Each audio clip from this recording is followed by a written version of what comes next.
Në konferencën rajonale që u zhvillua në Tiranë pas transformimit digjital, sigurisë juridike të pronës dhe integrimit evropian, kryeministri Edi Rama u ndal gjërësisht te çështja e pronave, të cilën e cilësoi si një nga sfidat më të vështira të 35 viteve të fundit të tranzicionit në Shqipëri. Kryeministri Edi Rama bëri të ditur se qeveria po punon për një reformë të re në këtë sektor, e cila synon të bashkojë më shumë kompetenca në një çati, duke reduktuar fragmentimin institucional që sipas tij ka krijuar vonesa dhe konfuzion në proceset administrative. Së shpejti do të kemi edhe reformën e agjencisë. Do të sillim më shumë detyra në një ombrell, në një çatile të themi, sepse të pasurit e agjensive të veçanta dhe të ndara nuk e kanë ndihmuar procesin, sepse kur agjencitë që shkojnë në drejtime përkatëse ka krijuar më tepër konfuzion dhe ka sjellë më tepër telashe, le të themi. Tani besoj se kemi një ide të qartë dhe të mirë se si ta formosojmë administratën e pasurive të paluajtshme nga A-ja tek Z-ja me bashkimin e një sër agjensive në një.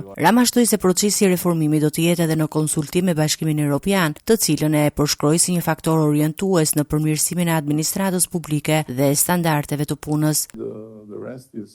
Ndërsa pjesa tjetër është të vazhdojmë dhe të vazhdojmë punën. Kemi bekimin, por gjithashtu edhe mallkimin që kemi tutor mbi kokë, që quhet Bashkimi Evropian, dhe që na thotë se kjo është mirë, kjo është keq, këtu ke dal mirë, këtu nuk e dal mirë, kështu që vazhdo këtu, vazhdo atje me drejtimin e punës dhe kjo ndihmon patjetër. Aktualisht, Agjencia Shtetërore e Kadastrës funksionon si strukturë unifikuar pas shkrirjes së disa institucioneve të mëparshme, përfshirë agjencitë e legalizimeve, kompensimit të ishpronarëve dhe hipotekat, duke shërbyer si qendra kryesore e administrimit të pasurive të paluajtshme në vend.